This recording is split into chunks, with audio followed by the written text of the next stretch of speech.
Introducción a la farmacología. Placebo.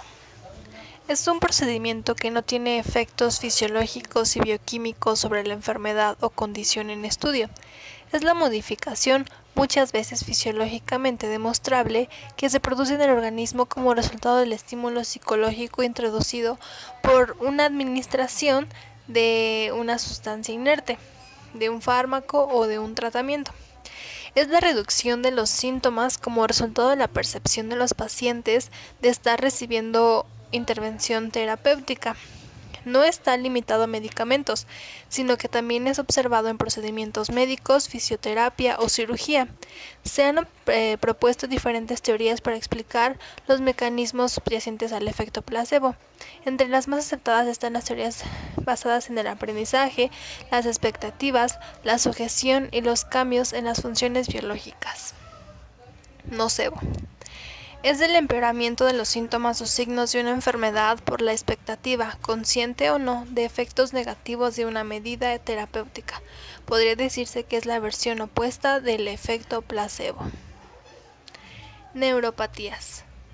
Estas son debilidad, entumecimiento y dolor, generalmente en las manos y los pies, es ocasionado por un daño neurológico. Puede ser el resultado de lesiones traumáticas, infecciones, problemas metabólicos, causas hereditarias y exposición a toxinas. Una de las causas más comunes es la diabetes. Neuralgia de trigémino.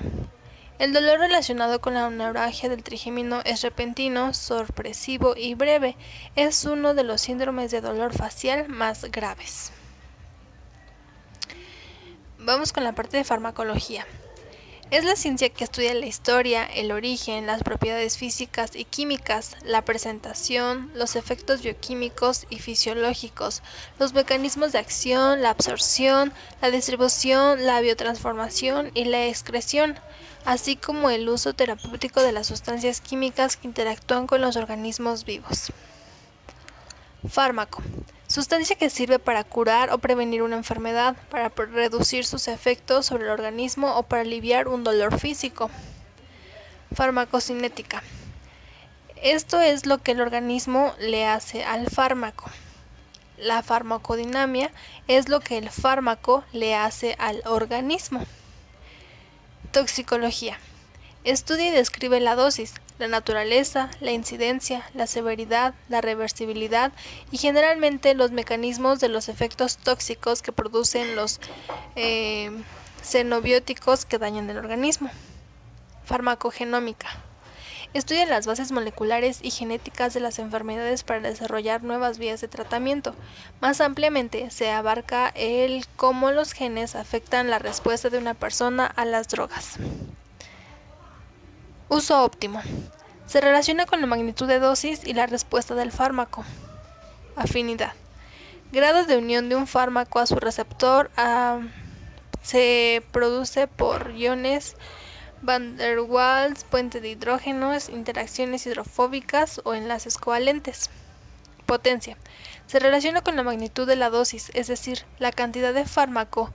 Decimos que una droga es más potente cuando una dosis menor se consigue la misma respuesta. Eficacia. Describe la reacción máxima que se puede lograr con una droga. El efecto de la droga se traza contra dosis en un gráfico para dar la curva a la respuesta a la dosis. Efectividad. Es el grado en que una determinada intervención origina un resultado beneficioso a las condiciones de la práctica habitual sobre una población determinada. Eficiencia. Es la efectividad conseguida al menor costo. Beneficio. Bien que se hace objetivo y subjetivo. Toxicidad. Es la capacidad de una sustancia química de producir efectos perjudiciales sobre un ser vivo al entrar en contacto con él. Reacción adversa. Es toda aquella respuesta nociva, no deseada y no intencionada que se produce tras la administración de un fármaco a dosis utilizadas habitualmente en la especie humana para prevenir, diagnosticar o tratar una enfermedad y de las derivadas de la dependencia, abuso y uso. Relación eficacia. Toxicidad. Es la valoración conjunta de la eficacia de un tratamiento frente a su toxicidad. Relación beneficio. Son efectos beneficiosos frente a riesgos. Intensidad. Nivel de efecto del fármaco en relación a la concentración plasmática. Concentración mínima eficaz. Es la concentración de un fármaco con la eficacia mínima de toxicidad. Índice terapéutico. La relación entre concentración mínima eficaz y la concentración mínima tóxica. Periodo de latencia. Es el tiempo que transcurre después de la administración hasta la concentración mínima eficaz. Vías de administración. Se entiende por vía de administración en farmacología al camino que se elige para hacer llegar un fármaco hasta su punto final de destino, que es la diana celular. Dicho de otra forma, es la manera elegida de incorporar un fármaco al organismo. Los fármacos se introducen en el organismo por diversas vías. Estas pueden ser administrados por vía oral, inyectados por vía intravenosa, colocados debajo de la lengua, que es la vía sublingual, o entre las encías y las mejillas, que es vía bucal, introducidos en el recto, que es la vía rectal, o en la vagina, vía vaginal, o colocados en el ojo, que es la vía ocular o vía óptica. Pueden ser vaporizados por la nariz y absorbidos por las membranas nasales, que es la vía nasal, inhalados en los pulmones, habitualmente por la boca, por inhalación, o por la boca y la nariz por nebulización. Aplicados en la piel, que es el uso cutáneo, para un efecto local o en todo el cuerpo, que es sistémico. Distribuidos a través de la piel mediante un parche, que es transdérmico, para obtener un efecto sistémico. Ionización por fármacos por pH. La distribución de un electrolito débil está determinada por su pK y el gradiente de pH. No difunde a través de la membrana, mientras que la forma número 50 de la farmacología humana ionizada difundirá hasta que se equilibre la concentración a ambos lados de ella. La mayoría de los fármacos son electrolitos débiles que están más o menos ionizados dependiendo de su pK, es decir, el logaritmo negativo de la constante de ionización de un ácido y del pH del medio según la fórmula de Henderson-Hasselbalch, que es pH igual a pK más logaritmo, esto multiplicado por la base sobre el ácido. Sitios de unión de la albumina. La albumina es la más abundante, la máxima responsable de la fijación de fármacos, estabiliza el volumen de sangre circulante y transporta hormonas, enzimas, medicamentos y toxinas. Este se localiza en 4 sitios. El sitio 1 se une un fármaco de estructuras diversas como warfarina, fenilbutazona, ácido valproico, etc. La capacidad de desplazar a la warfarina se ha utilizado como criterio de unión al sitio 1.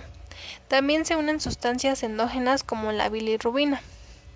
En el sitio 2 es más específico, se unen aldiazepam y ácidos carboxílicos como ibuprofeno, ketoprofeno. El diazepam se utiliza como marcador de este sitio. También se une el triptófano. En el sitio 3 y 4 hay una especificidad más limitada y poca trascendencia clínica. Aclaramiento renal. Es el volumen de plasma sanguíneo, que es en mililitros, que por efecto de la función renal queda libre de la sustancia en la unidad de tiempo. Por ejemplo, un fármaco que se excreta solo por filtración glomerular tendrá un aclaramiento renal de 120 a 130 mililitros sobre minutos. Un fármaco que se excreta por filtración glomerular y es parcialmente reabsorbido tendrá un valor menor de 120 mililitros sobre minuto. Si la reabsorción es total, será nulo. Los fármacos que se excretan por secreción tubular, su aclaramiento renal será mayor a 120 mililitros sobre minuto y se aproxima al flujo sanguíneo. Metabolismo de fármacos fase 1 y fase 2.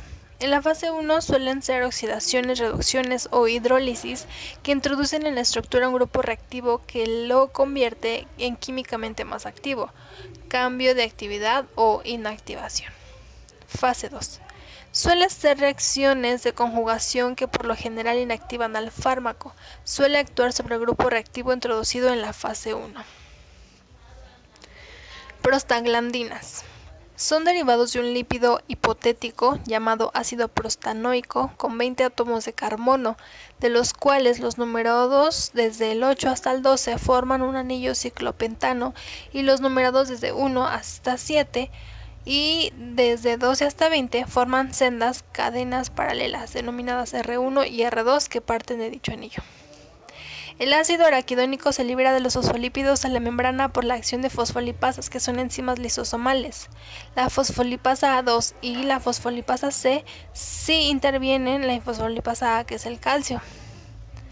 Dependiente, aumenta el calcio intracelular, se activa la calmodulina y pudiendo convertirse el ácido araquidónico en distintos eicosanoides como las prostaglandinas, leucotrienos, lipoxinas, o pueden ser realizado por lisofosfatídico acetiltransferasa, que lo incorpora en los fosfolípidos.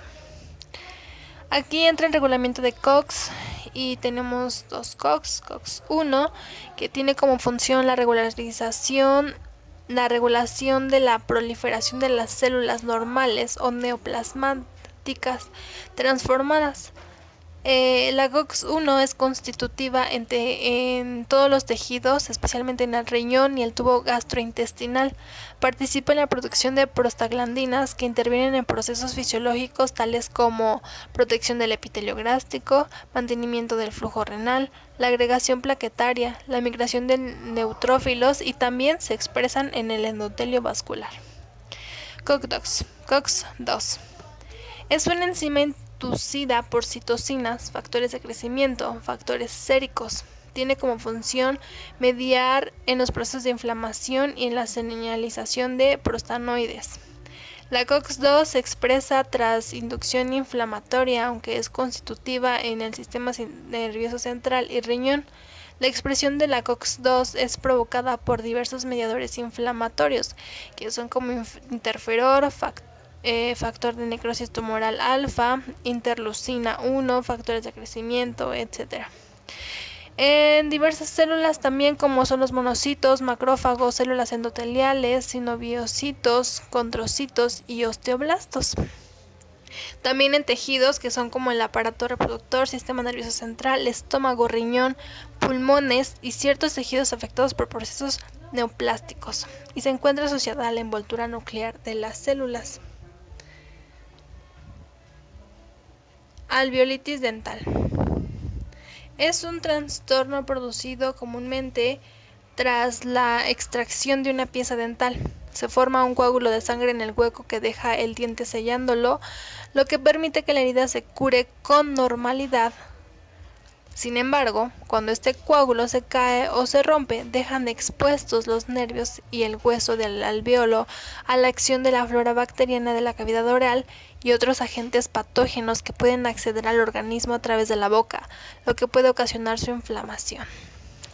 Corresponde a una complicación post-exodoncia, donde se ha infectado el alveolo, ya sea por la ausencia del coágulo o desplazamiento de este. Su frecuencia es de 1 a 4% de todas las extracciones dentales. El mayor riesgo de que se produzca la alveolitis se sitúa en los 5 días posteriores a la extracción, extendiendo factores de riesgo concretos como son el hábito de fumar, el consumo de corticosteroides y el uso de anticonceptivos orales por los estrógenos que contienen. Se clasifica en dos: alveolitis seca.